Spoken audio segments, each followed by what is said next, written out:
Themba Ngwenya is a young citrus farmer from Doreen near Musina. He started farming here several years ago on this over 500-hectare farm purchased through an auction. The farm produces hundreds of tons of citrus fruit such as oranges and grapefruit every year. Ngwenya alleges that market segregation against black farmers is setting them back. He adds that they are required to be members of certain farmers' organizations to facilitate the exporting operation.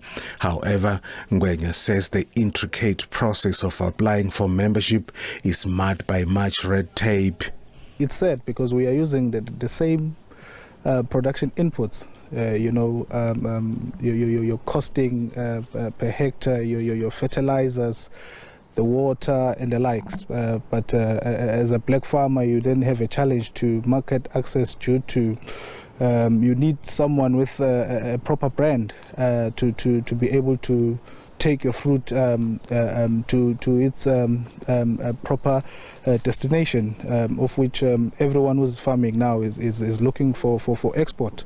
So one of the biggest challenges is that when it comes to the pricings, after I've said that we are all using the same resources to actually produce the very same crop. But now our challenge becomes when we must get the actual returns, of which are the same as the other producers. So we had to get like 4,000 rand per ton, whereas other people are getting 6,000 rands per ton. Ngwenya maintains that with no hope of the situation improving, shutting down operations remains a possibility. If you're not making money, then you have to close down, because now we are paying tax as everybody else. We are paying the same electricity bills, but at the end of the day, our returns are not going to be the same as the returns of others, so which will result in the business falling down. Ngwenya is also not ruling out the potential retrenchments of hundreds of workers in his employ. When you do your capital expenditure for a season, you would have calculated your overtimes that you need to pay people to ensure that the work is done, your chemicals, your fertilizers and everything else. You would have calculated actually, and also your returns. You would have estimated them in a proper way that is due to everyone who is in the same industry as you. But at the end of the day, if you're not getting the same money as other people, you are getting less, and then you have to start retrenching people. The agricultural sector has become a serious business opportunity for many young people in Limpopo. The last several years have seen more and more aspiring farmers finding their niche in livestock farming. Cattle breeding is seen as the most lucrative section of the livestock farming business.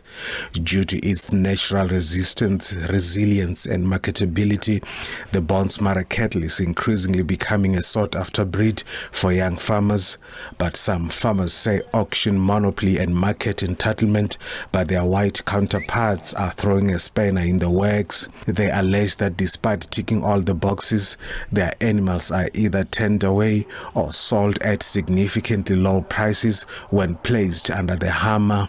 One of the biggest challenges that we face are market segregation, whereby you'll find that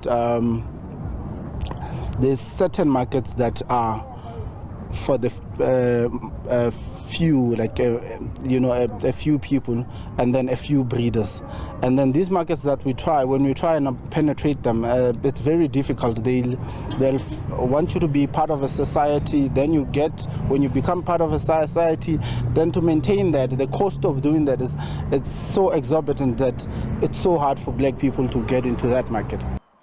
With their cattle allegedly not making it through to white-dominated auctions, these farmers resorted to establishing their own auctioneering business, but lack of experience and limited clientele footprint became a stumbling block. We started our own auctioneer in Livestock in Makado, whereby we encouraged a lot of black farmers to say, let's rather find our own market and see how the market in general will respond to that. First few months into that, it was really gaining momentum, but unfortunately as time went, there was a lot of disinterest, because you'd find that it's the same buyers, it is the same race that comes and dictates the price. So a specific a cow that would be good and well presented would get you good money maybe at Vivo, but would not get you here in Los Dishart. Farmers organization Transvaal Agricultural Union says failure to meet export requirements usually results into produce being rejected. The market forces is something quite interesting. It works very on a discriminate manner against those that do not produce what they want. So if you produce not enough, or the quality is not in place, then the market forces at the end of the day will make a decision to throw you off from the market. So if a producer is unhappy that he said but the market do not allow him to put his produce on the market, then the fault is normally at his own side. So you have to make sure that you produce the quality, the volumes and the sustainability of delivery on the market. Then there will be a place for you. Some farmers say they are not deterred despite the problems they encounter in the sector. Rutendo Bobori, SABC News, Fort Edward.